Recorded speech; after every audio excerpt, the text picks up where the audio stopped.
Thank you, Deepak. And now that you just reminded me that you're alum, I'll tell you where you can send your donations later.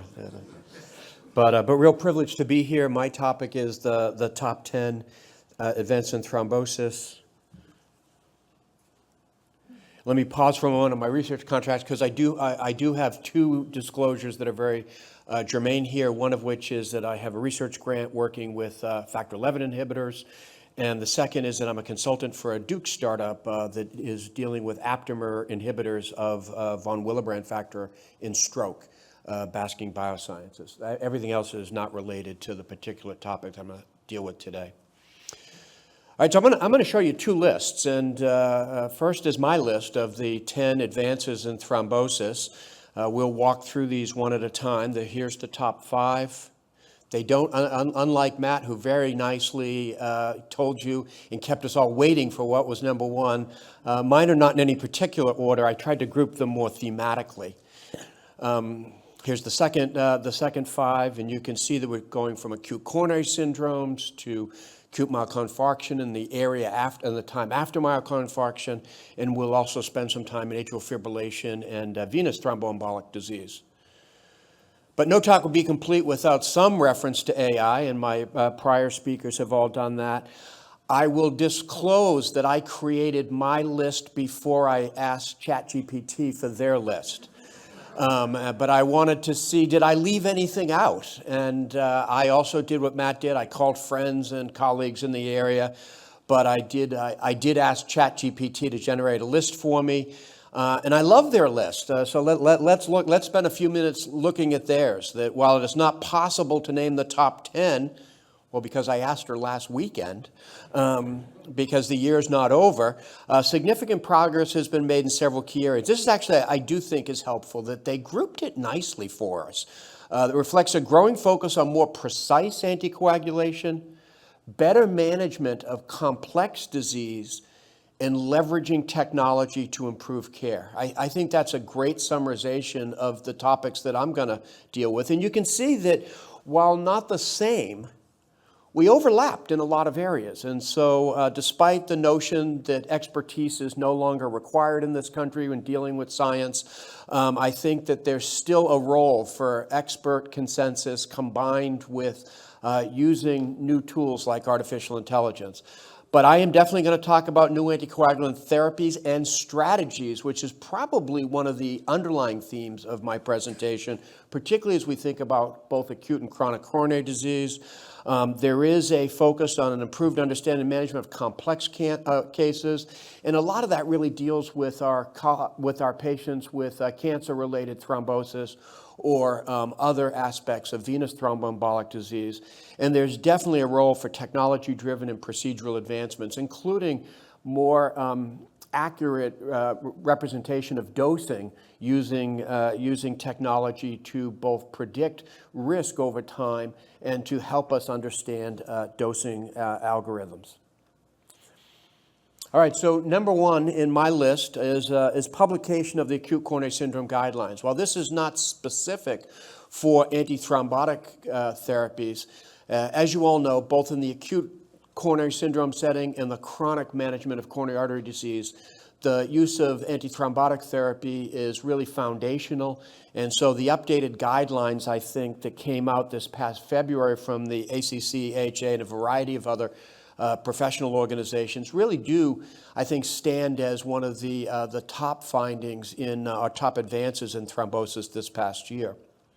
There's been a lot of talk in the literature and emerging in the guidelines about our ability to do something that was previously considered sacrosanct, and that is to drop aspirin over time in our patients who have coronary artery disease.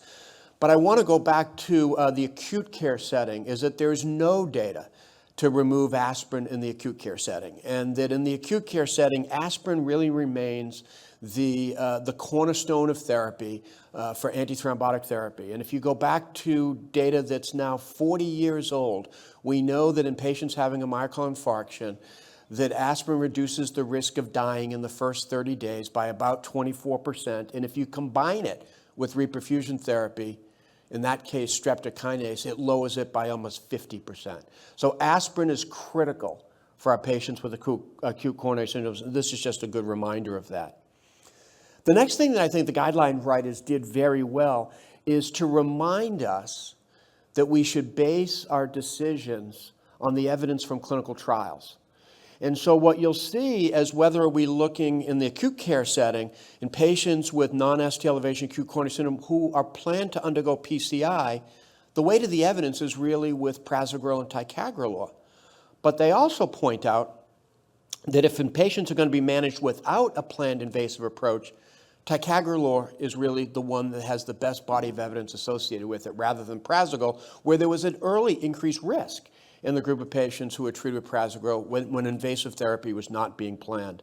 Clopidogrel is still an excellent drug, although it actually surprises me over and over how much it's used relative to prasugrel and ticagrelor, which have both been shown to be superior to clopidogrel in acute coronary syndrome trials. And then finally, in patients, there's still some debate as to whether or not you need to load people with ticagrelor or prasugrel if they're going immediately to the cath lab.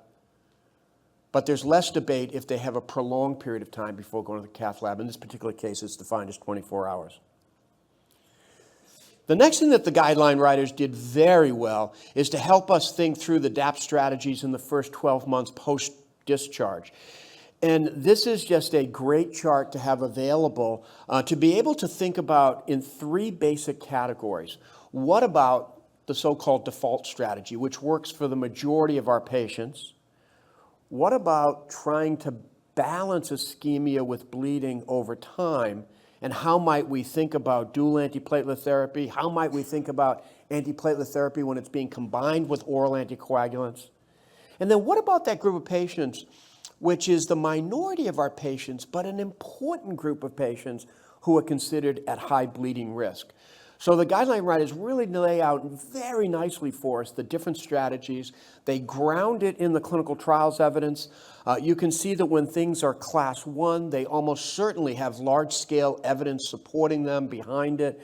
When you get into the classification of class 2, class 2A, class 2B, that's really where the uncertainty exists and where more evidence is needed. Remember that class 2A, it's more likely than not that that's a beneficial recommendation. When it's a 2B, it's a little more uncertainty associated with that. Number 2, I think that this is a really important paper that came out this past year, and Jack, recurrent events analysis of master DAPT, total ischemic and bleeding events after abbreviated versus prolonged DAPT in high bleeding risk patients. It's accompanied by a very nice editorial where there's been this balance that people talk about. Can you get additional ischemic benefit while minimizing the bleeding risk? And in this analysis, which I found very elegant, they counted total events over time in the abbreviated version versus the more prolonged version. And whether you look at bleeding events or you're looking at ischemic events, it becomes pretty clear that in our group of patients with high bleeding risk, an abbreviated DAPT strategy is really important because it does two things. It actually does reduce your bleeding risk in that group of patients, but it does so without the cost of added ischemic events. And so quantifying that, really important.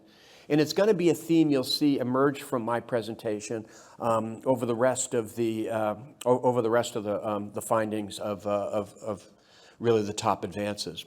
Number 3 is the evolving understanding of DAPT duration. And again, this builds on advance number 2. This is a fabulous review paper written by Marco Vermeulen, who has led a lot of the trials of dropping one of the antiplatelet agents over time. And he really tries to make the case that of demystifying the role of 12-month dual antiplatelet therapy after acute coronary syndrome. His point being that in none of the trials like the Plato trial, did we set out to actually prove what the length of therapy after an ACS event was most beneficial. And so what he asks for is that we pay more attention to the clinical trials that either reduce dose over time, change the duration of drugs over time, and I think that this is a really important viewpoint that came out this past year. And let me give you some examples. Early withdrawal of aspirin after PCI in acute coronary syndromes. This is the NEO-Mindset clinical trials done in Brazil. This is an important trial because a lot of the push lately has been to remove aspirin over time, leave patients on single antiplatelet therapy, which is typically the ADP inhibitor, with the notion being that you will preserve the ischemic benefit while reducing the risk of bleeding. This points out a couple of important things. One of which is that many of the trials that have dropped one of the doses or have lowered one of the doses, have dropped one of the agents, or have shortened the length of time, have shown convincingly that when you give less potent antithrombotic therapy, you get less bleeding. But where there's been a lot more, I would say, uncertainty is do you preserve the ischemic benefit? This particular trial, like many of them, was laid out with a non-inferiority design, meaning on the ischemic side, is it at least no worse than what we standardly do? And on the bleeding side, planned is superiority. Is there less bleeding, in fact, with a less potent regimen? NEO-Mindset really, I think, shows two things. One of which is be careful. That it's not necessarily the case that you can lower a dose, lower an intensity, shorten a time, and you'll get a non-inferior or an equivalent result. In fact, in this trial, it doesn't meet the standard of non-inferiority. Yes, you do get less bleeding. So as you're thinking about taking care of your patients, particularly as we're thinking about broad patient populations in whom you'd like to drop a dose, make sure that there's data that really says to you that on an ischemic perspective, this is as good as, it's not inferior to the standard therapy. There's no question there'll be less bleeding, but make sure you're paying attention to the ischemic side as well. In fact, the guideline writers acknowledge this. They have this fantastic diagram late in the guidelines where they're saying, what are the future directions? And one of the ones that my comment just made reference to is the upper corner here that says transitioning from acute to chronic coronary syndromes. How do we think about de-escalation of antiplatelet therapy? So the guideline writers definitely honed in on this as an area where, despite the pressures to drop an agent, be careful. In some areas we have sufficient data, but in many areas, particularly in that transition from acute to chronic disease, we have less robust evidence. Point number 4, advance number 4, antiplatelet use post-CABG in ACS patients. This is really important because where the recommendation comes from to utilize dual antiplatelet therapy post-CABG, it comes from trials like Plato. And why did it come from trials like Plato? Because patients who were undergoing CABG were included. Now, they were not the point of randomization. Randomization occurred upstream. So then you had this period of time, patients go to CABG, and so CABG in that situation becomes a post-randomization variable. And you can't just say that there's the preservation of randomization, because there's not. A lot of stuff happens between randomization and going off to CABG. So this is a really nice study where they actually took a group of patients who were undergoing bypass surgery and randomized them to dual antiplatelet therapy with the ADP inhibitor or aspirin alone. And what they find, not surprisingly, there's less bleeding in the aspirin alone strategy. And in fact, in this one, it meets the criteria of non-inferiority. There's absolutely no benefit of adding ticagrelor in the post-CABG patient in terms of the ischemic benefit. So really important paper, and I think does potentially change practice and will likely be updated in the guidelines in the future. Since we're on the topic of CABG and CABG-related bleeding, bleeding remains an important part of bypass operations. Upwards of 15 to 20% of patients have serious bleeding events, and many of those patients have a demonstrated coagulation factor deficiency that's measured in the post-CABG period. Upwards, as you know, of 50% of bypass patients get blood products at some point during the procedure itself or after the procedure. It can be a very complicated situation dealing with the patient who's had a sternotomy and has ongoing bleeding after the procedure. It increases the risk of infection. It increases the risk of graft closure because you tend to stop antithrombotic therapy. And so it's a really important clinical scenario. This was a terrific randomized comparison of prothrombin complex concentrate versus frozen plasma for coagulopathic bleeding. One of the challenges with frozen plasma is all the things you think about when you get a blood transfusion. Prothrombin complex concentrate is something that's manufactured from collected plasma. It's safer. There's less anaphylactic reactions given to it. There's less infections associated with it. And guess what? It's better at stopping bleeding in the post-CABG coagulopathic patient. So important observation, nicely done, small but nicely done clinical trial, and points out that you don't have to do 10,000 patient clinical trials all the time. If the incidence of the event is high enough, you can do much smaller trials and learn something important. Number 6, antiplatelet therapy in coronary artery disease patients undergoing non-cardiac surgery. How many of you spend time in the cardiology consult service? This is a question you get asked every day. You had a patient who had a stent put in X number of months ago. They're due to have something done in their abdomen. We want to stop the antiplatelet therapy. You try to argue with the surgeons. You try to say, well, you're doing this minimally invasively. We really think that they should stay on it. Is there any randomized data that says that, in fact, you can do what the surgeons want, which is stop it? In fact, there hadn't been randomized data. And cardiologists, we have been so protective of that stent that we insisted that you couldn't stop it. Or if we stopped it, we'd say, please, at least don't stop the aspirin. Randomized clinical trial evidence now shows us a couple things. One of which is that for relatively low-risk non-cardiac surgery, the risk of having an event is pretty low from a cardiac perspective, but the bleeding risk is not low. And in fact, if you go to if you go to the strategy of no antiplatelet therapy for at least 5 days before the surgery, you in fact can lower the bleeding risk, and then starting it up in the post-operative period. So again, a really important clinical question, something that we had drawn inference from a lot of other data, but didn't have real randomized data to support the perspective. Patients undergoing relatively low risk to moderate risk non-cardiac surgery, you can go ahead and stop the aspirin 5 days before. Now, the knowledgeable antiplatelet person among you will say, well, doesn't the platelet pool turn over every 7 days, not 5? And that is, in fact, true, that the platelet pool turns over every 7 days. But within about 5 days, you start getting return of platelet function, et cetera, enough to have hemostasis. So I think it was a legitimate test. Another really important paper, and both Seth and Matt made reference to things that came out of the European Society meetings. This was a trial, aquatic trial that came out at the ESC meetings, really important because this did not show what I thought it was going to show. This was asking the question of antithrombotic choices in the management of chronic CAD. This took a group of patients who needed to be on chronic oral anticoagulation, mostly for atrial fibrillation.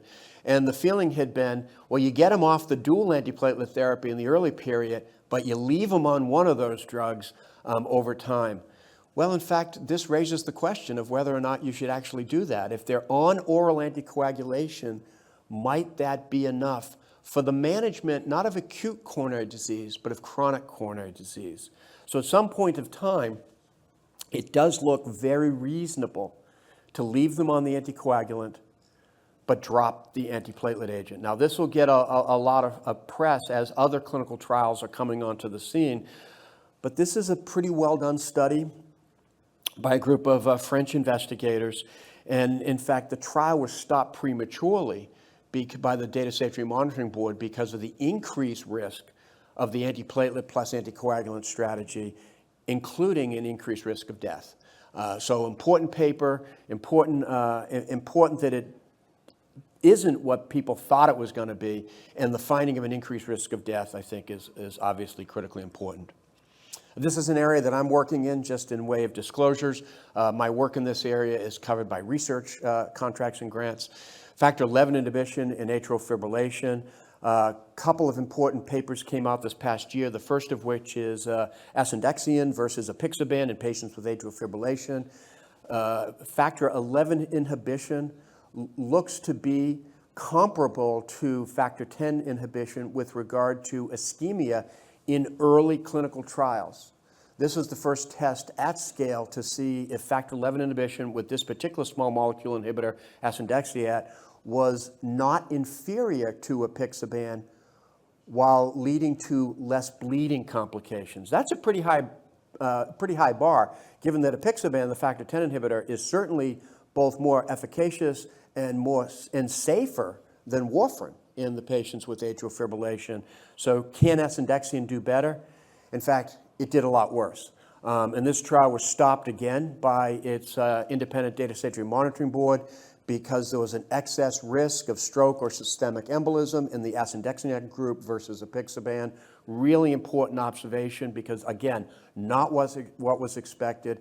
And it's raised a lot of questions about why. And one of the questions about why was the dose, the antithrombotic dose of asundexian enough with factor XI inhibition? There's a second clinical trial reported this past year with an antibody inhibitor of factor XI, forget it. Antibody inhibitor of factor XI against rivaroxaban in patients with atrial fibrillation. This was a phase 2 trial to just try to demonstrate less bleeding with the antibody inhibitor relative to the small molecule inhibitor. Really important question for things like can you get less bleeding and give the drug more infrequently than you have to take a small molecule inhibitor, an oral pill. Trial also stopped prematurely by this data safety monitoring board, but not for harm, but really just because what was needed to be learned was learned, is that there was a lot less bleeding associated with the factor XI inhibitor than with the factor X inhibitor as used in this study. And now larger scale trials are going to be done to look at the efficacy side of the question, like we had seen in the previous trial. There's another small molecule inhibitor of factor XI called milvexian. There's a trial underway called the Librexia atrial fibrillation trial. The clinical trial design was published this past year, or within this last year, in the American Heart Journal, laying out the trial rationale and design. Very similar in design of the asundexian trial, looking for non-inferiority against apixaban, looking for more safety against apixaban. Key difference is that the dosing strategy of milvexian is many-fold higher than the dosing strategy of asundexian. So we'll see if that is that the difference. Advanced number 9, duration of anticoagulation in provoked VTE. This is a really interesting question that somewhere in the 3 to 6 month range, it's been recommended that you can stop anticoagulation if someone had a provoked DVT. They had a lower extremity injury and a DVT. They had been on a long trip and confined in a tight space, and they've had a DVT.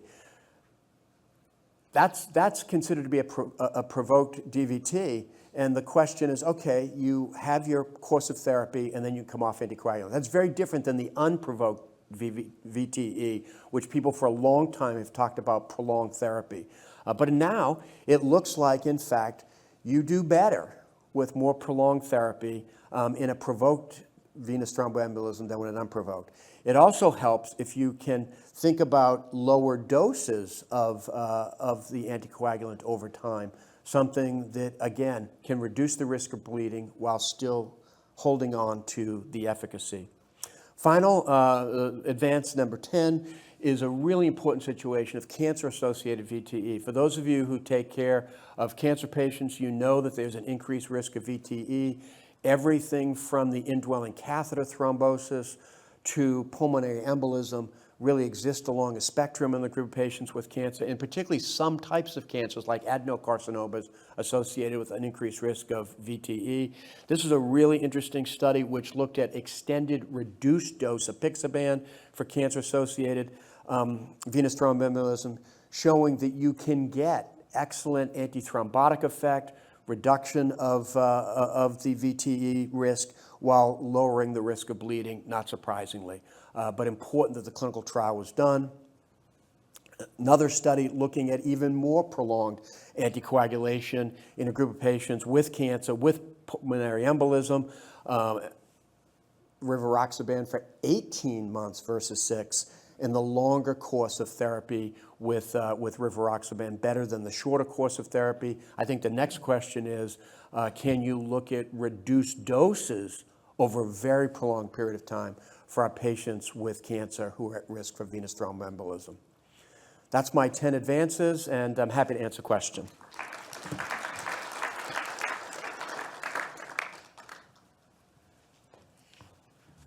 That was really terrific, succinct, and just hitting on all those major highlights. If people have questions, go ahead and put them in the Slido. While questions are potentially coming in, let me ask you, you covered a lot of different important areas. One area that came out, you talked a bit about clopidogrel and how used it is, and I agree with you in the context of, say, ACS, there's great data for ticagrelor in particular.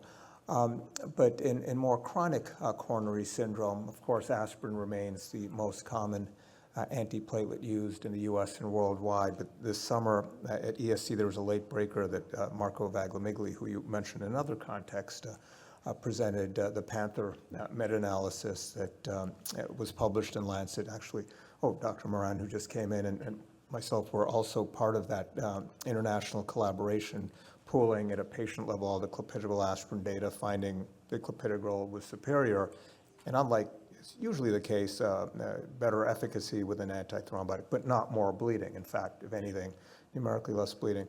Now that it's generic, what do you think the role should be of clopidogrel versus aspirin in secondary prevention? Yeah, I think it was a terrific presentation at ESC, and I think it solidified for me things that we've known going back to the original days of clopidogrel. That clopidogrel, in fact, in Capri, was shown 30 years ago to be better than aspirin, and to have less or comparable bleeding in different populations. I think this is solidifying that years later in a more contemporary setting. And I, for a while now, Deepak, have at some point have transitioned patients from aspirin to clopidogrel if they had been on single antiplatelet therapy. I think that the ADP inhibitor is superior to the aspirin. Yeah, no, I certainly share that feeling. Here's a question. You're welcome to answer this, but I can quickly answer. Should we follow serum calcium scores on patients with statins? No. I mean, if anything, calcium score might go up. You already know it's positive in that patient with a positive calcium score. So I don't. Glad you answered. I was going to have to call a friend. I wouldn't recommend that approach. Another question, not asked here, but that comes up: is there any role for platelet function testing for any of these antiplatelets, clopidogrel, prasugrel, ticagrelor, or genotyping in your practice? Remember, with this is really a clopidogrel issue because of the metabolism issue with CYP2C19, and this is one of the great debates of cardiology. Deepak, I still reference the paper that you wrote on this years ago that said that genetic testing is great, or platelet function testing, but the big reason that clopidogrel doesn't work is people don't take it. And but all kidding aside, this is an area where your intuition tells you that it ought to be better, because all the observational data are that there are a group of patients who have this genetic type that are at risk for not metabolizing fully clopidogrel to be able to have the active metabolite that inhibits platelets. And in fact, the observational data goes a step further that says in the clinical trials, the group of patients who in fact are CYP2C19 star-stall allele, that they do have more thrombosis. But randomized trial after randomized trial has been done using both genotyping and platelet function testing, and none of them have reached statistical significance to show that the strategy is better.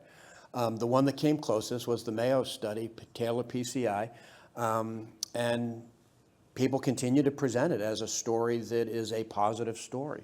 I would say at best, it falls into the class 2 indications that it'd be okay if you did it, but there's no class 1 level of evidence A that requires you to do it. So I would say, sure, you can do it. I wouldn't argue with you, but you don't have to do it.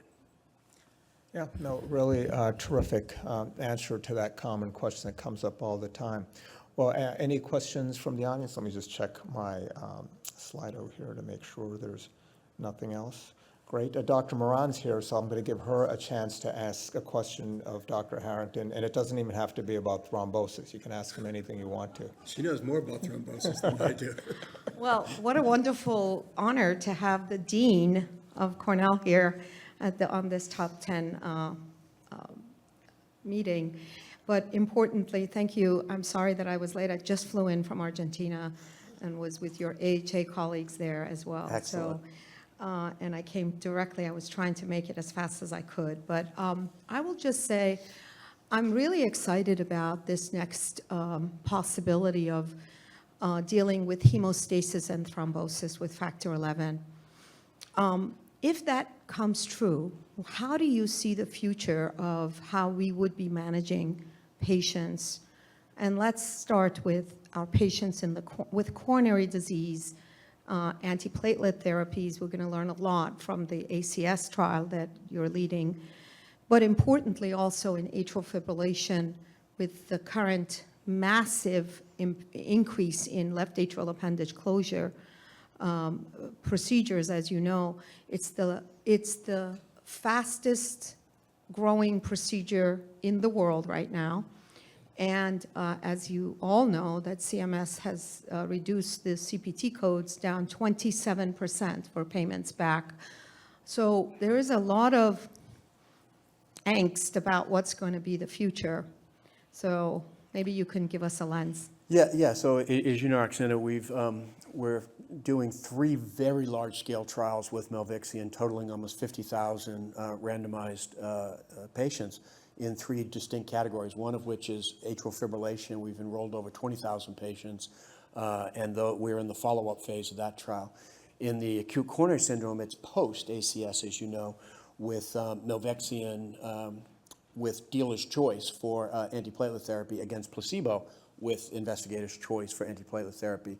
And we've enrolled north of 10,000 patients in that, north of 12,000 patients in that study, with a goal of randomizing up to 16,000 patients. And so those data will be available a year plus from now. And then if you look at the secondary prevention of stroke, that's also milvexian versus placebo, again, on a backdrop of antiplatelet therapy. There are far more patients that have to be treated with antithrombotic therapy, let's take atrial fibrillation, than there are people to occlude their atrial appendage. I would also say that at scale, when the technology moves out from the expert centers like this to other centers, it's going to be really important that we assess the technology versus as used in the community versus the drug therapy. So there's probably going to be a role for both. A lot of that will involve local expertise, patients' values and preferences as to what they want. But I don't think that we'll stop treating people with medical therapy because we can close the left atrial appendage.